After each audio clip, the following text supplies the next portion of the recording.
our channel. Please subscribe my channel. ಎಲ್ಲರಿಗೂ ನಮಸ್ಕಾರಗಳು ಮಕ್ಕಳೇ. ಈ ವಿಡಿಯೋದಲ್ಲಿ ನಾವು 4ನೇ ತರಗತಿಯ ಪರಿಸರ ಅಧ್ಯಯನದ ಭಾಗ 1ರಲ್ಲಿನ ಮೊದಲ ಪಾಠವಾದ ಪ್ರಾಣಿ ಪ್ರಪಂಚ ಎಂಬ ಪಾಠದಲ್ಲಿ ಬರ್ತಕ್ಕಂತಹ ಪ್ರಶ್ನೆಗಳ ಉತ್ತರಗಳನ್ನು ನೋಡೋಣ ಮಕ್ಕಳೇ. ಹಿಂದಿನ ತರಗತಿಯಲ್ಲಿ ವಿವಿಧ ಪ್ರಾಣಿಗಳ ಬಗ್ಗೆ ನೀನು ಓದಿರುವೆ. ಹಕ್ಕಿಗಳು ಮತ್ತು ಕೀಟಗಳು ಕೂಡ ಪ್ರಾಣಿಗಳೇ ಎಂಬುದು ನಿನಗೀಗಾಗಲೇ ಗೊತ್ತು.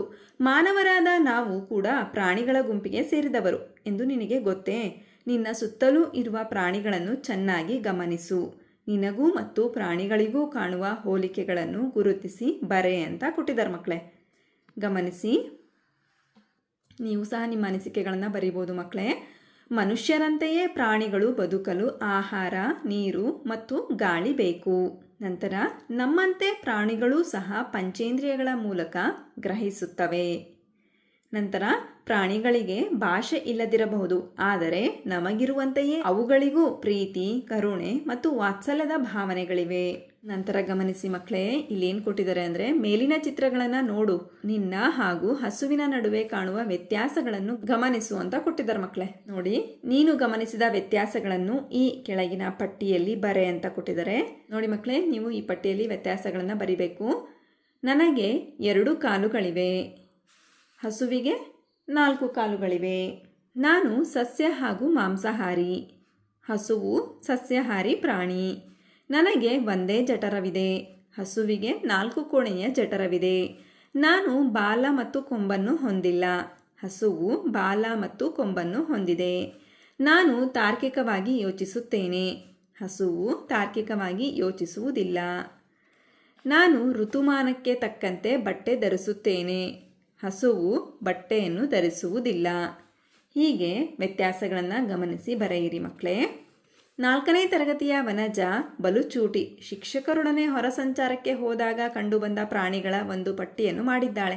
ಆದರೆ ಪ್ರಾಣಿಗಳ ಗಾತ್ರ, ಬಣ್ಣ, ಆಕಾರ, ವಾಸಸ್ಥಳವನ್ನು ಬರೆಯಲು ಮರೆತಿದ್ದಾಳೆ. ಅವುಗಳನ್ನು ನೀನು ಬರೆ ಅಂತ ಕೊಟ್ಟಿದ್ದಾರೆ ಮಕ್ಕಳೇ. ಗಮನಿಸಿ, ಪ್ರಾಣಿಗಳ ಹೆಸರುಗಳನ್ನು ಕೊಟ್ಟಿದ್ದಾರೆ ಮಕ್ಕಳೇ. ನೀವು ಗಾತ್ರ, ಬಣ್ಣ, ಆಹಾರ ಮತ್ತು ವಾಸಸ್ಥಳವನ್ನು ಬರಿಬೇಕು. ಹಸು ಗಾತ್ರದಲ್ಲಿ ದೊಡ್ಡದು. ಬಣ್ಣ, ಹಸು ಕಪ್ಪು, ಬಿಳಿ, ಬೂದು ಬಣ್ಣವನ್ನು ಸಹ ಹೊಂದಿರುತ್ತೆ ಅಲ್ವಾ. ಇದರ ಆಹಾರ ಏನು ಮಕ್ಕಳೇ? ಹುಲ್ಲನ್ನು ತಿನ್ನುತ್ತೆ. ನಂತರ ವಾಸಸ್ಥಳ, ಅದು ಎಲ್ಲಿ ವಾಸ ಮಾಡುತ್ತೆ ಮಕ್ಕಳೇ? ಕೊಟ್ಟಿಗೆಯಲ್ಲಿ ವಾಸ ಮಾಡುತ್ತೆ. ನಂತರ ಮೀನು ಗಾತ್ರದಲ್ಲಿ ಚಿಕ್ಕದು, ಬಿಳಿ, ನೀಲಿ, ಕೇಸರಿ ಬಣ್ಣವನ್ನು ಹೊಂದಿರುತ್ತೆ. ಇದು ಹುಳುವನ್ನು ಆಹಾರವಾಗಿ ತಿನ್ನುತ್ತೆ. ಇದು ನೀರಿನಲ್ಲಿ ವಾಸ ಮಾಡುತ್ತೆ ಮಕ್ಕಳೇ. ಕೊಕ್ಕರೆ, ಇದು ಗಾತ್ರದಲ್ಲಿ ಚಿಕ್ಕದು, ಬಣ್ಣ ಬಿಳಿ ಬಣ್ಣ ಮಕ್ಕಳೇ. ಇದು ಹುಳುವನ್ನು ಆಹಾರವಾಗಿ ತೆಗೆದುಕೊಳ್ಳುತ್ತೆ. ನಂತರ ಇದು ಗಿಡದಲ್ಲಿ ವಾಸ ಮಾಡುತ್ತೆ ಮಕ್ಕಳೇ. ಚಿಟ್ಟೆ, ಇದು ಸಹ ಗಾತ್ರದಲ್ಲಿ ಚಿಕ್ಕದು, ಇದು ಸಹ ವಿವಿಧ ಬಣ್ಣಗಳನ್ನು ಹೊಂದಿರುತ್ತೆ. ಇದರ ಆಹಾರ ಏನಪ್ಪ ಅಂದರೆ ಹೂವಿನಲ್ಲಿರ್ತಕ್ಕಂತಹ ಮಕರಂದ. ಚಿಟ್ಟೆಯು ಗಿಡದಲ್ಲಿ ವಾಸ ಮಾಡುತ್ತೆ. ನಂತರ ಕೋತಿಯು ಗಾತ್ರದಲ್ಲಿ ಚಿಕ್ಕದು ಮಕ್ಕಳೇ. ಇದರ ಬಣ್ಣ ಕಪ್ಪು ಅಥವಾ ಬೂದು. ಇದರ ಆಹಾರ ಏನಪ್ಪ ಅಂದರೆ ಕೋತಿಯು ಹಣ್ಣುಗಳನ್ನು ತಿನ್ನುತ್ತೆ. ಇದರ ವಾಸಸ್ಥಳ ಮರ. ನಂತರ ಓತಿಕ್ಯಾತವನ್ನು ನೋಡಿದಿರಲ್ವಾ ಮಕ್ಕಳೇ? ಅದರ ಗಾತ್ರ ಏನು? ಚಿಕ್ಕದೋ ದೊಡ್ಡದೋ ಮಕ್ಕಳೇ? ಚಿಕ್ಕದು. ಇದರ ಬಣ್ಣ ಬಿಳಿ ಅಥವಾ ಬೂದು. ಇದು ಹುಳುವನ್ನು ತಿನ್ನುತ್ತೆ ಮಕ್ಕಳೇ. ನಂತರ ಇದು ಪೊದೆಗಳಲ್ಲಿ ವಾಸ ಮಾಡುತ್ತೆ. ಮೊಲ, ಇದು ಸಹ ಗಾತ್ರದಲ್ಲಿ ಚಿಕ್ಕದು ಮಕ್ಕಳೇ. ಇದು ಸಹ ಬಿಳಿ ಕಂದು ಬಣ್ಣವನ್ನು ಹೊಂದಿರುತ್ತೆ. ಇದು ಕ್ಯಾರೆಟನ್ನು ತಿನ್ನುತ್ತೆ ಅಥವಾ ಗರಿಕೆ ಹುಲ್ಲನ್ನು ತಿನ್ನುತ್ತೆ. ನೋಡಿ, ಇದರ ವಾಸಸ್ಥಳ ಎಲ್ಲಿ ಮಕ್ಕಳೇ? ಬಿಲ. ಮೊಲವು ಬಿಲದಲ್ಲಿ ವಾಸ ಮಾಡುತ್ತೆ.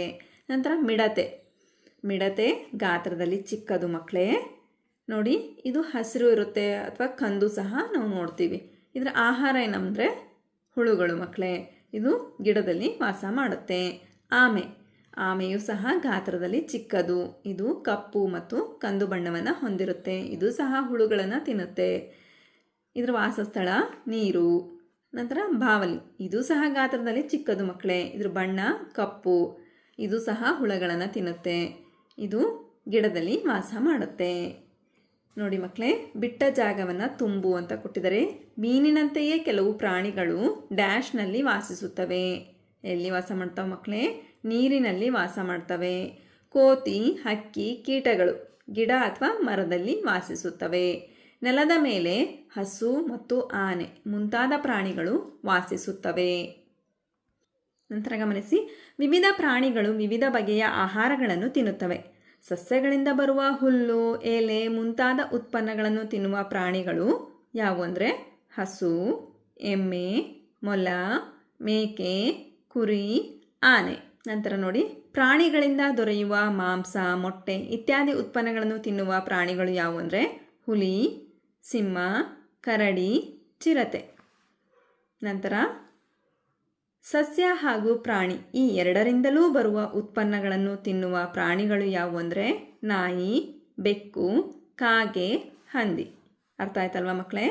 ನಿನ್ನ ಸುತ್ತಲೂ ಕಂಡುಬರುವ ವಿವಿಧ ಪ್ರಾಣಿಗಳ ಗಾತ್ರವನ್ನು ಗಮನಿಸು. ನಿನ್ನ ಮನೆಯ ಅಂಗಳದಲ್ಲಿ ಸ್ವಲ್ಪ ಕಾಳುಗಳನ್ನು ಹರಡು.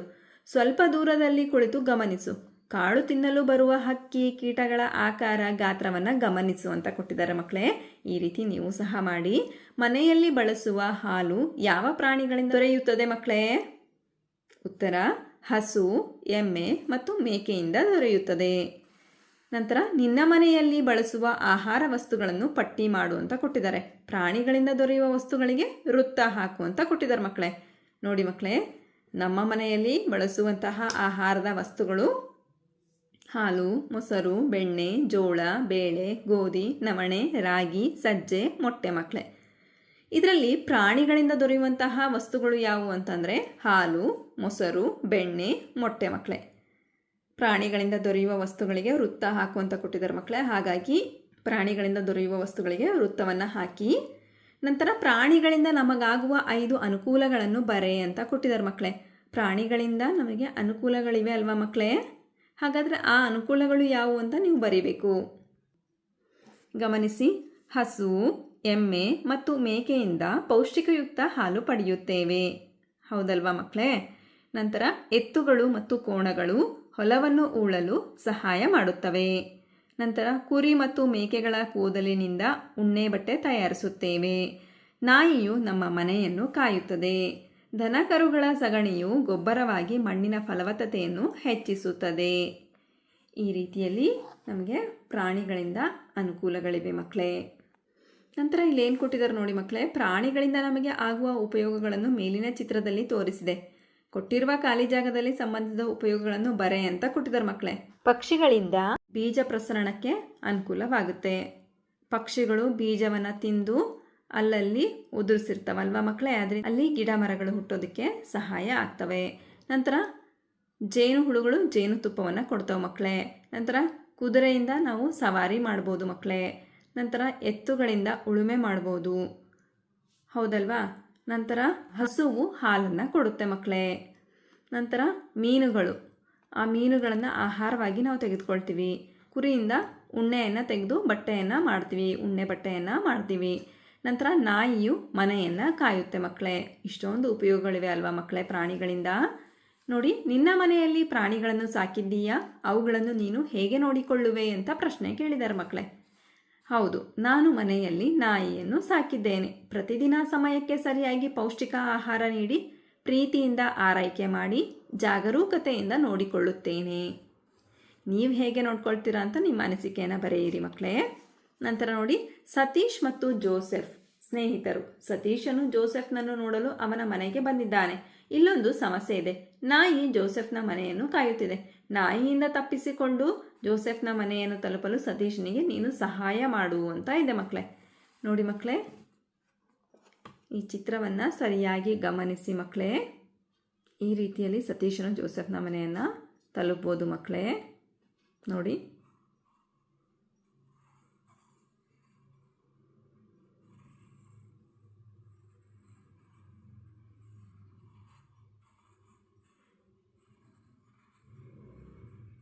ಹೀಗೆ ಮಕ್ಕಳೇ.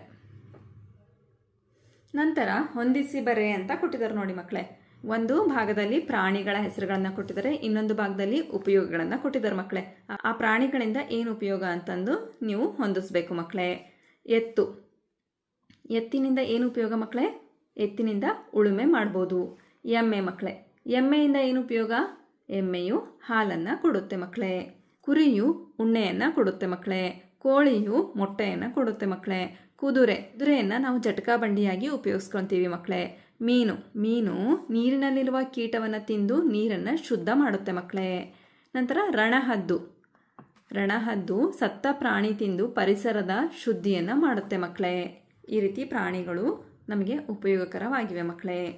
ನಂತರದಲ್ಲಿ ಇಲ್ಲಿ ಮಾಡಿ ನೋಡು ಅಂತ ಕೊಟ್ಟಿದ್ದಾರೆ ಮಕ್ಕಳೇ. ಈ ಚಟುವಟಿಕೆಗಳನ್ನು ನೀವು ಮಾಡಿ. ನಂತರದಲ್ಲಿ ಒಗಟು ಬಿಡಿಸು ಅಂತ ಕೊಟ್ಟಿದ್ದಾರೆ ಮಕ್ಕಳೇ. ನೋಡಿ ಗಮನಿಸಿ. ಬಣ್ಣ ಬಣ್ಣದ ಪುಕ್ಕ ಇದೇ ಹಳ್ಳಿಯ ಗಡಿಯಾರ. ಇದಕ್ಕೆ ಸರಿಯಾದ ಉತ್ತರ ಕೋಳಿ. ನಂತರ ದೊಡ್ಡೊಟ್ಟೆ ದೊಡ್ಡಣ್ಣನಿಗೆ ಹಿಂದೂ ಬಾಲ ಮುಂದೂ ಬಾಲ. ಇದಕ್ಕೆ ಸರಿಯಾದ ಉತ್ತರ ಆನೆ. ನಂತರದಲ್ಲಿ ಸಣ್ಣ ಆಕಾರದ ಸುಕುಮಾರ, ಮೃದುವಾದ ಮೈ, ಉದ್ದನೆಯ ಕಿವಿ, ಕಡ್ಡಿ ಮೀಸೆ, ತಣ್ಣನೆಯ ಜಿಗಿತ. ಇದಕ್ಕೆ ಸರಿಯಾದ ಉತ್ತರ ಮೊಲ. ನಂತರ ಹತ್ತಲಾರದ ಮರಕ್ಕೆ ಹತ್ತಿದವನು ಜಾಣ, ಅತ್ತಿ ಹಣ್ಣನ್ನು ಮೆದ್ದವನು ನಿಪುಣ.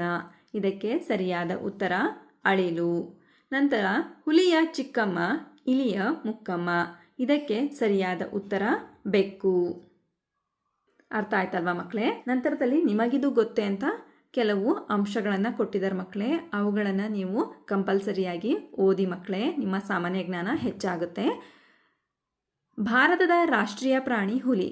ಕಡಿಮೆಯಾಗುತ್ತಿರುವ ಹುಲಿಗಳನ್ನು ರಕ್ಷಿಸಲು ಭಾರತ ಸರ್ಕಾರವು ಹಮ್ಮಿಕೊಂಡಿರುವ ಯೋಜನೆಯೇ ಹುಲಿ ಯೋಜನೆ. ನಂತರ ಪ್ರಾಣಿ ಪ್ರಪಂಚದಲ್ಲಿ ಕೀಟಗಳ ಸಂಖ್ಯೆಯೇ ಅತಿ ಹೆಚ್ಚು. ನಂತರ ಚಿರತೆ ಗಂಟೆಗೆ 100 ಕಿಲೋಮೀಟರ್ ವೇಗದಲ್ಲಿ ಓಡುತ್ತದೆ. ನಂತರದಲ್ಲಿ 33 ಮೀಟರ್ನಷ್ಟು ಉದ್ದವಿರುವ ನೀಲಿ ತಿಮಿಂಗಿಲ ಪ್ರಾಣಿಗಳಲ್ಲೇ ಅತಿ ದೊಡ್ಡದು. ನಂತರ ಎಲೆಕೀಟ, ಊಸರವಳ್ಳಿಯಂತಹ ಕೆಲವು ಪ್ರಾಣಿಗಳು ಶತ್ರುಗಳಿಂದ ತಪ್ಪಿಸಿಕೊಳ್ಳಲು ತಾವಿರುವ ಹಿನ್ನೆಲೆಯ ಬಣ್ಣ ತಳೆಯುತ್ತವೆ. ಹಾಗಾದರೆ ಈ ಪಾಠದಲ್ಲಿ ಬಂದಿರತಕ್ಕಂತಹ ಎಲ್ಲ ಪ್ರಶ್ನೆಗಳಿಗೆ ನಿಮಗೆ ಉತ್ತರ ಲಭಿಸಿದೆ ಅಂತ ನಾನು ಭಾವಿಸ್ತಾ ಇದ್ದೀನಿ ಮಕ್ಕಳೇ. ಧನ್ಯವಾದಗಳು. ನಮ್ಮ ವಿಡಿಯೋ ಇಷ್ಟವಾದಲ್ಲಿ ಪ್ಲೀಸ್ ಸಬ್ಸ್ಕ್ರೈಬ್ ಮಾಡಿ, ಲೈಕ್ ಮಾಡಿ, ಶೇರ್ ಮಾಡಿ, ಪ್ರೋತ್ಸಾಹಿಸಿ.